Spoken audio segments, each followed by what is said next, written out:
Hello আমার মিষ্টি বন্ধুরা, গুড মর্নিং সবাইকে। বিজে মল্লিকা ব্লগে তোমাদেরকে অনেক অনেক স্বাগত জানাই। নতুন একটি দিন, নতুন একটি সকাল, নতুন একটি ভিডিও নিয়ে চলে এসেছি। আশা করি আজকের ভিডিওটি তোমাদের ভালো লাগবে। ভালো লাগলে একটি লাইক করে চ্যানেলটিকে সাবস্ক্রাইব করে দিও। সকালবেলা ঘুম থেকে উঠে সকালের বাসি কাজগুলো সেরে দিলাম, সেরে নিয়ে ভাত বসিয়ে দিয়েছি। আর এইদিকে সবজি পাতি নিয়ে বসে পড়লাম সেগুলোকে কাটাকুটি করার জন্য।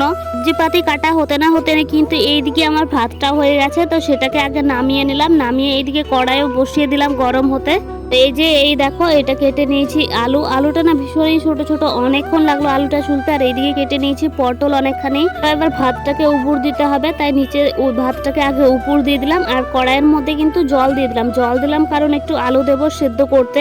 গরমের মধ্যে রান্না করছি বলে বরের যত্নের শেষ নেই। দেখতে পাচ্ছ আমার জন্য কিনে নিয়ে পেপসি নিয়ে এসেছে, তো সেটাই আমাকে বললো, আরে পাগলি অনেকটা গরম পড়েছে, এবার একটু পেপসি খেয়ে নাও, তোমার ভালো লাগবে আর একটু ঠান্ডা লাগবে। তো সেটা খাইয়ে দিল। আর দেখো বরমশাই কিন্তু বাইরে তার কাজে লেগে পড়লো, আর আমিও রান্না বান্নার কাজে লেগে পড়লাম। আর এইদিকে যত মশলাপাতি বাটার ছিল সেইগুলোকে বেটে নিচ্ছি। এই আদা রসুন আর তার আজকে শামুকের পাছা কাটা রেসিপি করবো। এই রেসিপিটা কেন বলছি জানো তো? দেখতে থাকো, তোমরা অবশ্যই বুঝতে পারবে। তো এইদিকে আমার আলুটাও সেদ্ধ হয়ে এসেছে, ওটাকে একটু দেখে নিলাম ঠিকঠাক সেদ্ধ হয়েছে কিনা। তো বেশ ভালোই সেদ্ধ হয়েছে, তাই নামিয়ে নিলাম। আর পটল ভাজাটা বসিয়ে দিলাম একদিকে।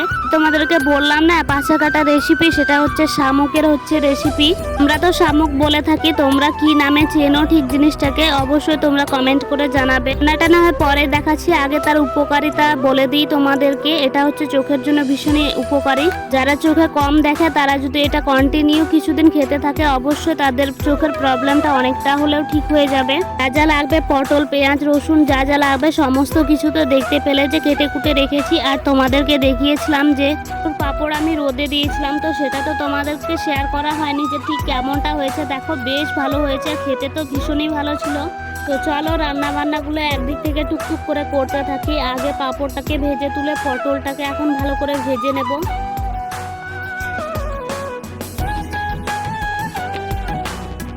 তোমাদেরকে রেসিপিটি শেয়ার করে দিই। তো দেখতে পাচ্ছ প্রথমে ফোড়নের মধ্যে 5 ফোড়ন দিয়ে তারপরে পেঁয়াজ লঙ্কা দিয়ে ভালো করে লাল লাল করে ভেজে নিয়ে তার মধ্যে দিয়ে দিতে হবে কিন্তু সেই শামুকগুলো ভালো করে দিয়ে নাড়িয়ে নিতে হবে। শামুকগুলোর থেকে কিন্তু অনেকখানি জল ছাড়বে, সেটা দিয়ে কিন্তু কষানোটা হয়ে যায়। তারপরে দিয়ে দিব কিন্তু লবণ আর তার সাথে দেব কিন্তু হলুদ। শুধু একবার হলেও কিন্তু এই রেসিপিটি ট্রাই করে দেখো, অনেকটা টেস্টি হয় এবং কিন্তু এটা তো অনেক উপকারী।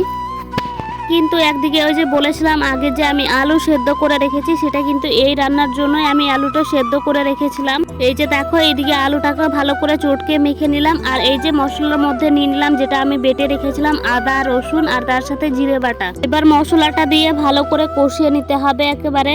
কিন্তু আগে থেকে কিছুটা টমেটো রেখেছিলাম, ধনেপাতা থাকলে তো জমে যেত, কিন্তু এখন তো আর ধনেপাতা পাওয়া যাবে। উপর থেকে দিয়ে দিলাম কিন্তু টমেটো টমেটো যে টুকরো টুকরো করে রেখেছিলাম সেগুলোকে দিয়ে ভালো করে কষিয়ে নিয়ে বরমশাই বাইরে কিন্তু কাজ করছে। আর দেখো এইদিকে আমার রান্না বান্না প্রায় হয়ে এসেছে। তো দেখতে হবে এখন বরমশাই কি কাজ করে, সেটাও তোমাদেরকে অবশ্যই দেখাবো। অনেকখানি কষিয়ে নিয়েছি, এবার কিন্তু দিয়ে দিব যে আলুটা আমি মেখে রেখেছিলাম তার মধ্যে জল দিয়ে গুলে নিয়েছিলাম। তো দেখতে পাচ্ছ এবার এটাকে দিয়ে দেবো। এটা দিয়ে এবং কিছুক্ষণ ফুটিয়ে নামিয়ে নিলে কিন্তু রেডি হয়ে যাবে আমাদের এই রান্নাটি। তো চলো এবার তাহলে দেখে আসি বরমশাই বাইরে কি কাজ করছে।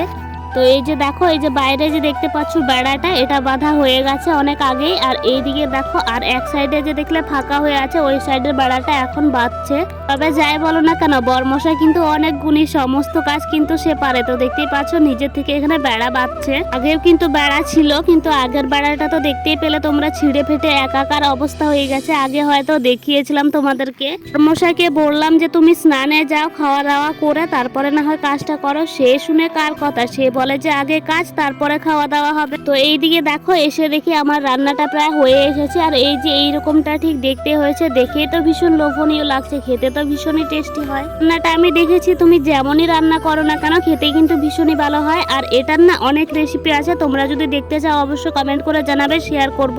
না সেরে আমি ঘেমে একাকার অবস্থা হয়ে গিয়েছিলাম, তাই বরমশাইকে নিয়ে জোর করে গেলাম স্নান করতে। তো বললাম তাকে তুমি এসে কাজ করবে, চলো আগে স্নানে।